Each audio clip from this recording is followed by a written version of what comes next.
जैसा कि हम सब जानते हैं और बहुत प्रचलित बात है कि श्रीमद् भागवत जीवात्मा की मुक्ति का सर्वोत्तम और सरलतम उपाय है। लेकिन किस जीवात्मा की मुक्ति कथा के किस सूत्र से हो जाती है, किस प्रकरण से हो जाती है, किस श्लोक से हो जाती है, किस बात से हो जाती है, ये कोई नहीं जानता। संपूर्ण भागवत मोक्ष प्रदान करता है ऐसी कोई बात नहीं है, क्योंकि भागवत के आगे मुक्ति ये बहुत बहुत बहुत छोटी चीज है। संपूर्ण भागवत होगा और इससे मुक्ति होगी, ऐसा कहना भागवत की क्षमता को कम आंकना होता है। ऐसा नहीं है। 18,000 श्लोक भागवत जी के हैं, इनमें से किसी भी एक श्लोक से भी मुक्ति हो जाती है।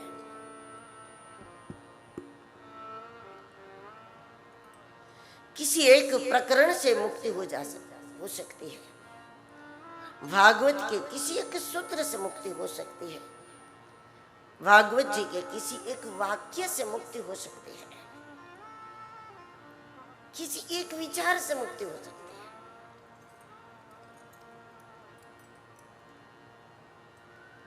क्योंकि जो बंधन है, बंधन ना तो घर का है, न परिवार का है, न बच्चों का है। परिवार अगर बंधन होता तो तुकाराम जी महाराज, एकनाथ जी महाराज तो गृहस्थ में नहीं होते।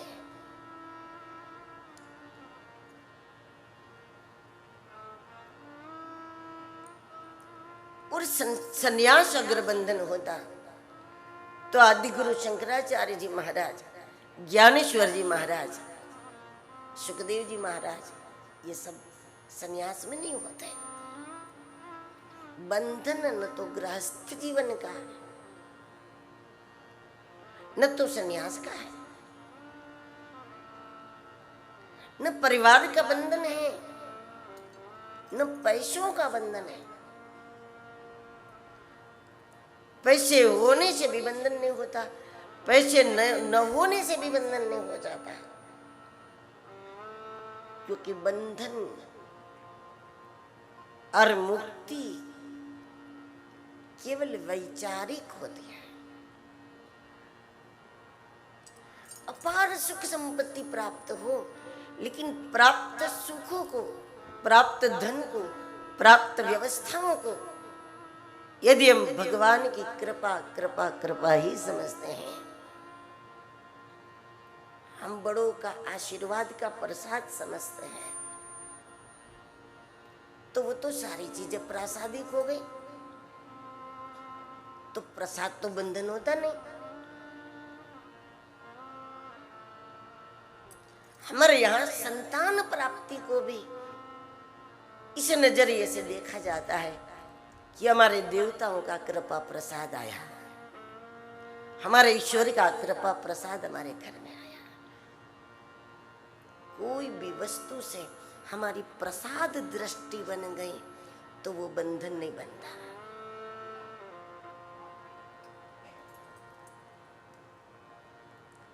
किसी भी सुख को जब हम कृपा के नजरिए से देखने लगे कि कृपा है, हमारा पुरुषार्थ, ये तो निमित्त है, वास्तव में कृपा है, कृपा है। क्योंकि एक बात हर मनुष्य को अपने अंतःकरण में नोट कर लेनी चाहिए कि किसी भी क्षेत्र में सफलता का आधार केवल भगवत कृपा है। पुरुषार्थ निमित्त है, सफलता का आधार पुरुषार्थ नहीं है, सफलता का आधार कृपा है।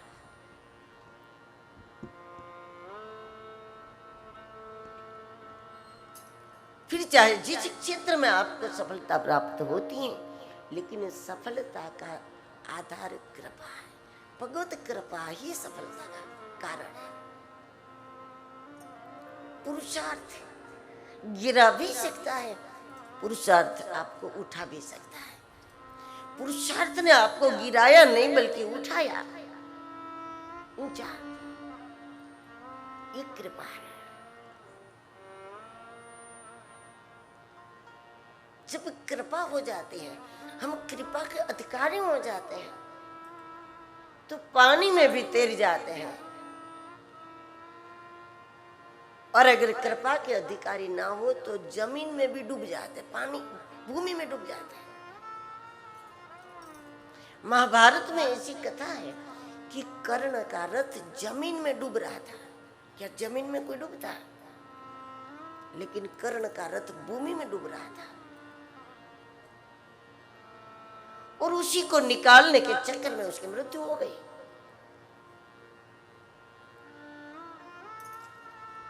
पुरुषार्थ निमित्त है। भगवान कहते हैं मैंने आपको समय दिया, शरीर दिया, बुद्धि दी। भगवान ने हमको अकल वगैरह दिया है, बस तो हमें पुरुषार्थ करना चाहिए। लेकिन पुरुषार्थ निमित्त है। सभी क्षेत्रों में सफलता का आधार ईश्वर कृपा है। जब सफलता को इसी नजरिए से देखा जाए तो कोई भी वस्तु बंधन कैसे होगी?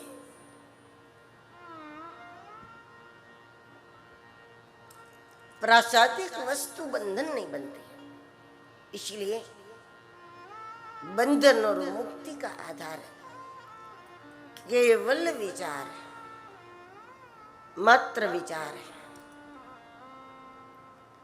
दुनिया का कोई बहुत बड़ा सिद्ध साधक भी अपनी सिद्धियों को अपनी साधना का परिणाम समझ ले तो बंधन बन जाएंगे। हमने इतना जप तप किया, इतनी साधना की, इतना व्रत किया, इतना ये किया, इससे मुझे ये सिद्धि प्राप्त हुई। तो अगर कोई महात्मा भी अपनी सफलता को, अपनी सिद्धि को अपनी साधना का कारण समझ ले तो वो सिद्धि भी बंधन बन जाती है। और एक सामान्य गृहस्थ व्यक्ति अपनी सफलता को बड़ों के आशीर्वाद का प्रसाद समझ ले तो वो मुक्त रह जाता है।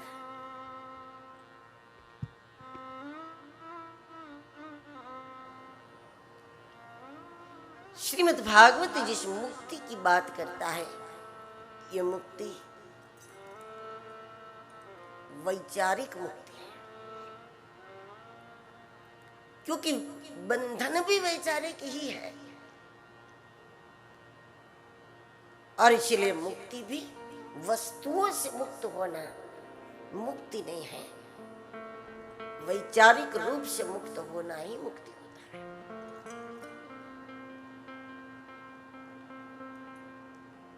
अब ये विचार भागवत के जिस प्रसंग से वैचारिक मुक्ति हो गई, वहां उस श्रोता के भागवत की पूर्णोति हुई। इसलिए 7 दिन है, 7 दिन में किसी किसी को पहले दिन पूर्णोति हो जाती है, किसी को दूसरे दिन हो जाती है। इसलिए 7 दिन का हमको समय दिया जाता है। जहां पर हमारा वैचारिक बंधन खत्म हो गया तो समझ लो कि हमारे लिए यहाँ भागवत समाप्त हो। और वो कभी भी हो सकता है, किसी भी श्लोक से हो सकता है। श्रीमद् भागवत के प्रत्येक श्लोक में मुक्ति का द्वार खोलने की क्षमता है। बात है कि वक्ता कैसा है और श्रोता कैसा है। दोनों का लक्ष्य एक होना चाहिए, मुक्ति, तो किसी भी वाक्य से हो जाती है।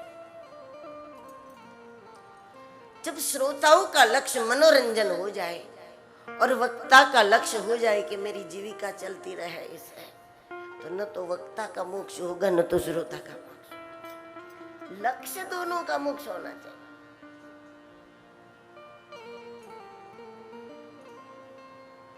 जिस गांव में आपको पहुंचना है, जिस शहर तक आपको पहुंचना है, टिकट तो वहां की करानी पड़ेगी ना। टिकट वहां की होगी तभी आप वहां तक पहुंचोगे। पहुंचना अहमदाबाद है और टिकट मुंबई की कराओगे तो बात नहीं बनेगी। लक्ष्य हमारा निश्चित होना चाहिए कि हम वैचारिक मुक्ति को प्राप्त करने के हेतु से भागवत में अपना स्थान ग्रहण करें। वक्ता और श्रोता दोनों का यही हेतु होना चाहिए। फिर इसमें आनंद भी हो जाए, थोड़ा कीर्तन हो जाए, थोड़ा भजन हो जाए तो इसका कोई नुकसान नहीं है, लेकिन हेतु तो यही हो कि वैचारिक मुक्ति हो जाए।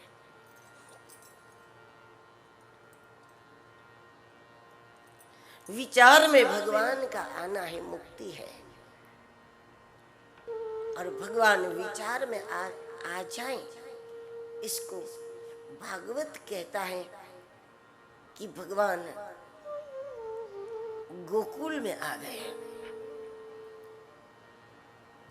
जैसा कि हमने कल भी बताया कि गोकुल नाम का कोई गांव उस समय नहीं था। जब भगवान ने प्रकट होकर के कहा मुझे गोकुल में ले चलो और वहीं छोड़ दो, 11 वर्ष के बाद आऊंगा और मामा जी की खबर ले लूंगा, उस समय गोकुल नाम का कोई गांव नहीं था। लेकिन अवतार, हर अवतार ये चाहता है कि कम समय में अधिक से अधिक कार्य संपन्न कर लूं। बहुत कम समय में अधिक से अधिक कार्य दुनिया में संपन्न करना हो तो उस प्रकार की बुद्धि चाहिए, उस प्रकार के माहौल में हमारा लालन पालन होना चाहिए। अब देखो, केवल सुख सुख सुख में जो बच्चे पलते हैं और वो चाहे 30-40 के भी हो जाए, लेकिन फिर भी उतना नॉलेज नहीं होता उसका, क्योंकि उसने कुछ देखा ही नहीं दुनिया को। वो दीवारों से बाहर भी नहीं निकले। दुनिया में दुख भी कोई चीज होती है, असुविधा भी कोई वस्तु है, उसकी एबिलिटी नहीं मालूम होती उसको, तो वो उम्र में बड़े होकर भी अनुभव में छोटे रह जाते हैं। लेकिन जैसे तुलसीदास जी का लालन पालन हुआ, जैसे व्यासी महाराज का लालन पालन हुआ, कुछ परिस्थिति मनुष्य को इतना तैयार कर देती है कि दुनिया की कोई स्कूल कॉलेज वो नहीं कर सकते। मुझे वहां छोड़ दो जहां केवल गाय गाय और गाय, मेरे आगे भी गाय हो, पीछे भी गाय हो, दाएं भी गौ माता हो, बाएं भी गौ माता हो। सुबह से शाम तक मैं जिस दिशा में देखूं मुझे गौ माता दिखे। और ऐसा जो गोपालक समाज होता है, उनका खाना पीना पहनना ये सब कुछ सात्विक होता है। मतलब ये है कि अपने आप को सात्विकता में रखो, अपने आप को सात्विक माहौल में रखो, अपने आप को सादगी के माहौल में रखो। सुंदरता को मानो, कोई बात नहीं, लेकिन सुंदरता भी सादगी के अंतर्गत होनी चाहिए। सुंदर वस्तु धारण करो, सुंदर वस्त्र धारण करो। चलो, भगवान ने आपको दिया, सुंदर वस्त्र धारण करो, लेकिन सुंदरता सादगी के अंतर्गत होनी चाहिए, सुंदरता मर्यादा के अंतर्गत होनी चाहिए।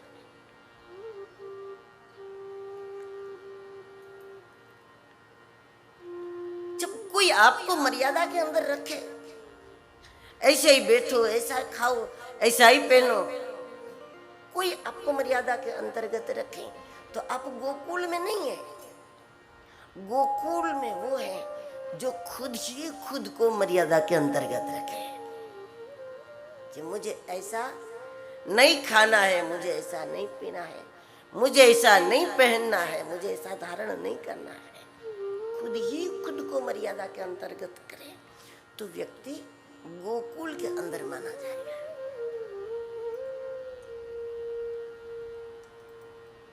गोपालक समाज बहुत सात्विक होता है। उनका स्वयं का खाना पीना पहनना बहुत ही संयमित होता है, पवित्र होता है। वो शायद बच्चों की उन्नति के लिए उतना कुछ नहीं कर सकते जो एक धनवान व्यक्ति करता है, एक शहरवासी करता है।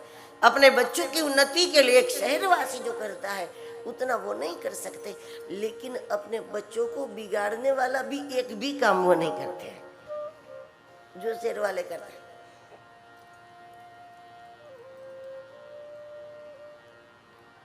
संतान के अंदर विकृतियों का प्रवेश वो नहीं होने देंगे। उतना ज्यादा भले ही वो उनको आगे न बढ़ा पाए, लेकिन अपने संतानों को विकृतियों से बचा करके रखते हैं। और भारत की मिट्टी में यह ताकत है कि केवल अपने आप को विकृति से बचा के रखो तो यहाँ की प्रकृति ही आपको बहुत आगे ले जाएगी।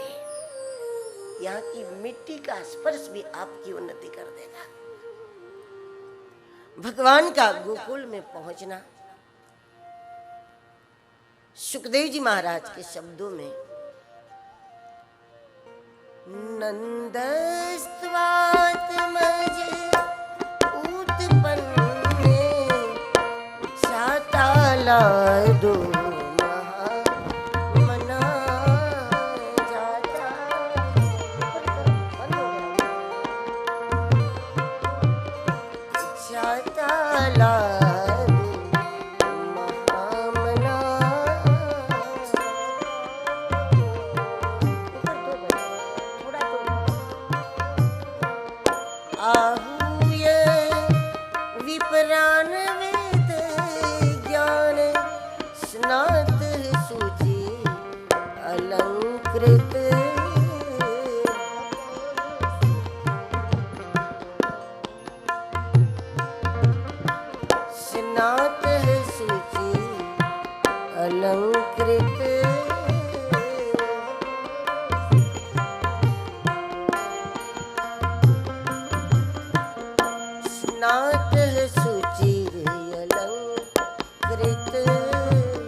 नंदस्त्वात्मज उत्पन्ने जाताह्लादो महामना।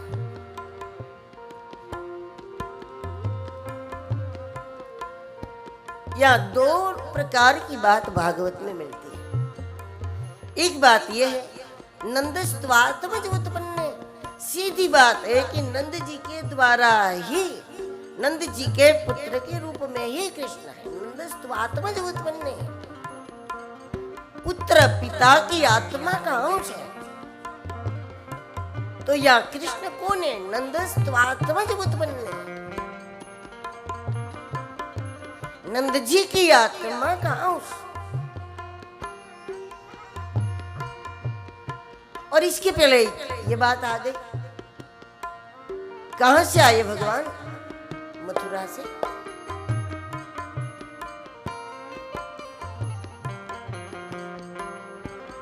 और इसलिए भगवान का जन्म गोकुल में हुआ है। इसी कारण से तो नंद बाबा ने जात कर्म संस्कार किया। कुछ संस्कार ऐसे होते हैं जो नाड़ छेदन के पहले होता है, और नाड़ छेदन के पहले के संस्कार नंद बाबा कर रहे। यदि भगवान मथुरा से आए हैं तो ये संस्कार वहां कैसे हो गए? मथुरा से भगवान आए हैं तो मथुरा में नाड़ छेदन हो गई। तो नाड़ छेदन के पहले जो संस्कार होता है वो संस्कार यहाँ कैसे होंगे जो नंद बाबा कर रहे हैं?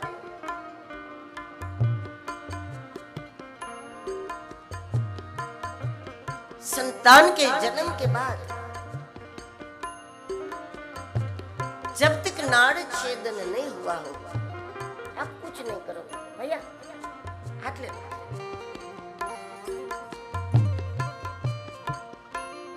नाड़ छेदन के बाद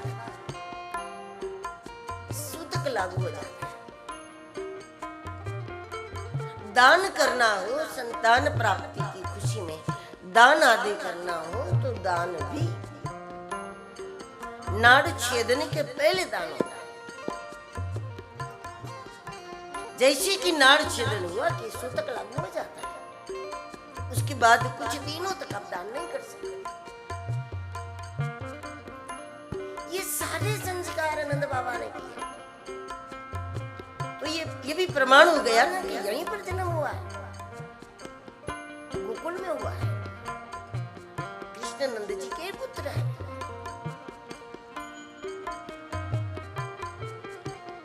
ये भागवत है, संपूर्ण भागवत एक अध्यात्म दर्शन है।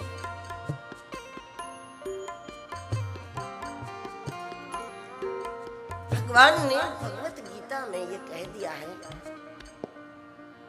मेरा जो जन्म है वो जन्म कर्म चमे दिव्यमेवं यो वेत्ति तत्वतः त्यक्त्वा देहं पुनर्जन्म नेति मामेति सो अर्जुन। मेरा जन्म दिव्य होता है। दिव्य का मतलब है किसी के शरीर से मेरा जन्म होता है, ऐसा नहीं है।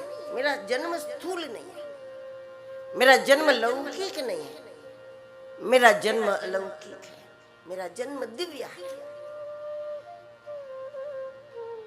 और दिव्य जन्म का मतलब होता है कि दुनिया में कोई मनुष्य होता है, मैं मनुष्य के रूप में नहीं आता, मैं मनुष्य के भीतर प्रकट होता हूं। जिस शरीर में कृष्ण तत्व प्रकट हुआ वो शरीर नंद जी का पुत्र है। नंदस्त्वात्मज उत्पन्न, आत्मज का सीधा भाव बेटा ही हुआ, उन्हीं का बेटा हुआ, नहीं कि और किसी का बाहर से आया, उन्हीं का हुआ, नंद जी का ही। लेकिन मथुरा में यानी मन के भीतर जो तत्व रम रहा है, जब हमारा मन शुद्ध विशुद्ध हो जाता है तो हमारी अंतरात्मा से कोई शक्ति, एक चुंबकीय शक्ति प्रकट होती है जो हमारे संपूर्ण व्यक्तित्व में बिखर जाती है और फिर वो उस शरीर से काम करती है। मन मथुरा है। इसी दृष्टिकोण से भागवत को देखेंगे तभी आप भागवत का आनंद ले पाओगे, नहीं तो कोई भी बात बुद्धिगम्य नहीं होगी।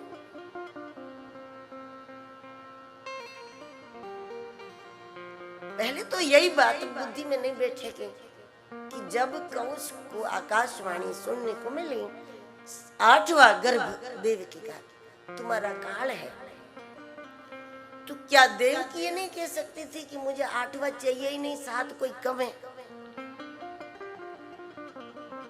7 संतान का होना क्या कम है? वो जन्म ही क्यों देती 8वें बच्चे को? मेरे भाई को मारेगा, मैं क्यों जन्म दूं 8वें को? इसमें कंस को तलवार थोड़ी उठानी पड़ती, देवकी बोल देती मुझे 7 ही चाहिए, 8वां चाहिए नहीं, बात खत्म।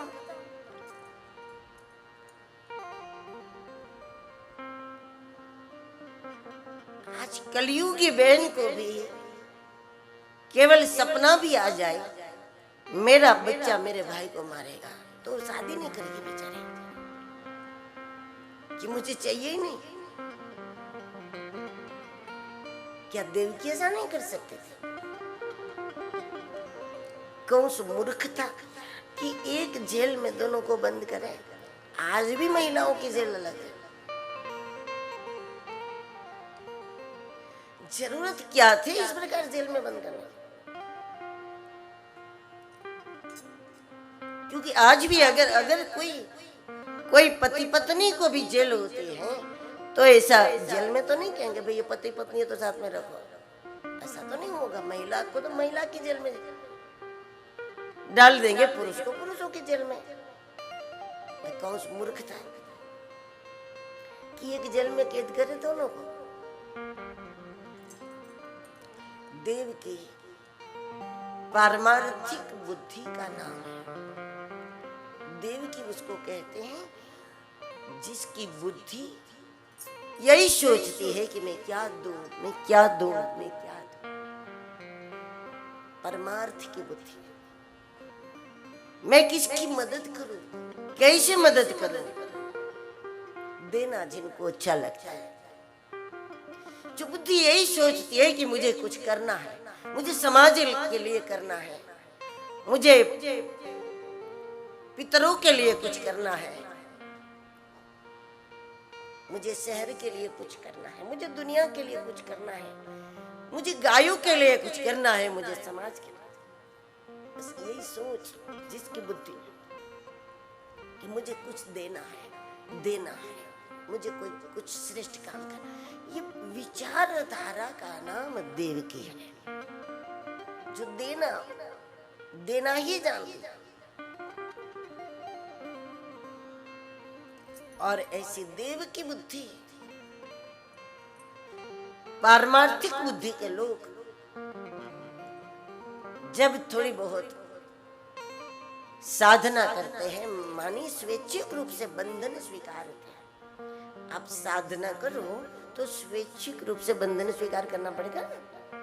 जब आपने तय कर लिया कि मुझे ये मंत्र 1 महीने में पूरा करना है इतना, तो स्वैच्छिक बंधन लिया, कोई कानून तो है नहीं।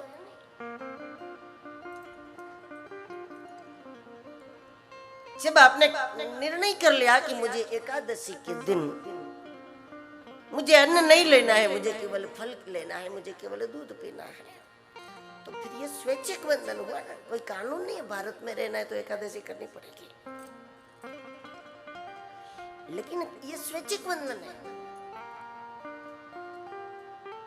परोपकार जिनकी बुद्धि को प्रिय है, जिनकी बुद्धि सात्विक है, जिनकी बुद्धि देव की है, ऐसी देव की बुद्धि वाले मनुष्य जब थोड़ा ही बंधन स्वीकार करके कुछ अनुष्ठान करता है, कुछ साधन करता है, कुछ भजन करता है, मुझे इतने महीने तक ये करना है, इतने दिनों तक ये पाठ करना है, इस प्रकार जब वो कोई अनुष्ठान पसंद करता है तो बहुत जल्दी उसकी विचार की उन्नति होने लगती है, वो बहुत आगे बढ़ने लगते हैं। यम नियम आसन प्राणायाम प्रत्याहार धारणा, ये सातों अवस्था को पार कर लेते हैं जल्दी। परमार्थी लोग जब साधना करें तो योग के मार्ग में वो आगे बढ़ने लगते हैं। उनको पता ही नहीं कि मैं धारणा में हूं, लेकिन वो पहुंच जाते हैं। उनको पता ही नहीं कि मेरी आसन सिद्धि हो गई है, लेकिन वो जाती है। उनको मालूम ही नहीं होता कि यम नियम आसन प्राणायाम प्रत्याहार धारणा ध्यान ये सब क्या है, लेकिन हो सब जाता है, सब हो जाता है। सात्विक बुद्धि वाले लोग जब थोड़ी भी साधना करें, किसी भी मंत्र को धारण करके तय कर ले कि मुझे ये मंत्र करना है, मुझे ये पाठ करना है, तो योग मार्ग में उसकी उन्नति होने लगती है। और ऐसी परोपकारी बुद्धि जब ये सातों अवस्था पार कर ले, यम नियम आसन प्राणायाम प्रत्याहार धारणा और ध्यान तक जब ये पहुंच जाते हैं, तो उसके बाद वो 8वीं अवस्था में प्रवेश कर लेती हैं। और 8वीं अवस्था है समाधि, और 8वीं अवस्था में प्रवेश करते ही उनके भीतर से परमानंद प्रकट हो जाता है। और ये परमानंद कृष्ण है।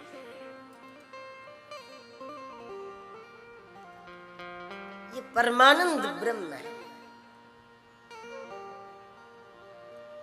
अब नहीं तो क्या होता है कि कभी कभी ऐसे ही कुछ मिनटों के लिए आपके अंदर परमानंद आ जाता है, लेकिन टिकता नहीं है, क्योंकि बुद्धि देव की नहीं है तो टिकेगा नहीं। 6 संतान तो मर गए ना कंस के हाथों। मतलब जब तक साधक परिपक्व नहीं था तब तक परमानंद उठा, लेकिन गोकुल तक नहीं पहुंचा, जीवन तक नहीं पहुंचा, विचार तक नहीं पहुंचा। उसके बाद भी एक साधक प्रयत्न करता रहा, तो अब इतना आगे बढ़ गया कि उनके मन की पूर्णतः विशुद्धि हो गई। क्योंकि कृष्ण कहां से आएगा? मन की मथुरा से ही बाहर आएगा। मन जितना शुद्ध होगा उतना वो सुरक्षित रूप से हमारे जीवन में आनंद आ जाएगा। जैसे पानी खूब आता है लेकिन नल में कचरा है तो इधर पानी नहीं निकलेगा, क्योंकि नली में कचरा है तो इधर नहीं निकलेगा। उस प्रकार हमारी आत्मा से निरंतर आनंद आनंद आनंद ही उठता है, लेकिन जब तक हमारे मन में विकार हैं तब तक वो आनंद मन की दुनिया में कुचल जाता है। हमारे मन में अगर कंस का शासन है, विकारों का शासन है, वासनाओं का शासन है, तो वहीं पर हमारा जो आनंद उठा वो कुचल गया।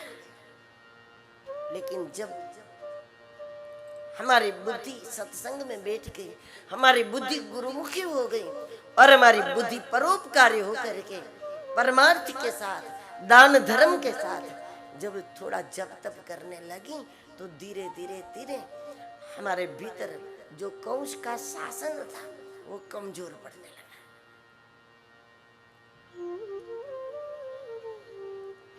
हमारे मन के विकार जो है वो सब शांत होने लगे। और जब मन विशुद्ध हो गया, कंस है लेकिन जागरूक नहीं है, वासना तो है लेकिन दबी हुई है, जागरूक नहीं है, बलवान नहीं है, बलवान नहीं है। कितना कमजोर! 11 वर्ष के बच्चे के हाथों से केवल उसको मंच से नीचे फेंका कि खत्म, उसके ऊपर कृष्ण गिरे, कंस खत्म।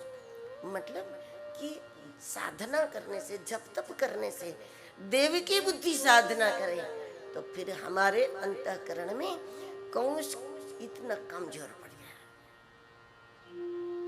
विकार इतना कमजोर पड़ गया कि उस पर हमारा आनंद, हमारा परमानंद, हमारा त्याग, हमारा वैराग, हमारा ज्ञान, ये सब उस पर हावी हो गया और उसको मरना पड़ा। ये 8वीं अवस्था है कोई भी साधक की, और तब उनके भीतर आत्मीय आनंद प्रकट हो जाएगा और उस आनंद के कारण व्यक्ति का पूरा व्यक्तित्व है वो दर्शनीय हो जाएगा, चुंबकीय हो जाएगा, आकर्षक हो जाएगा। और कितने आकर्षक है कृष्ण! मोह जिसमें नहीं है उसी को मोहन कहते हैं।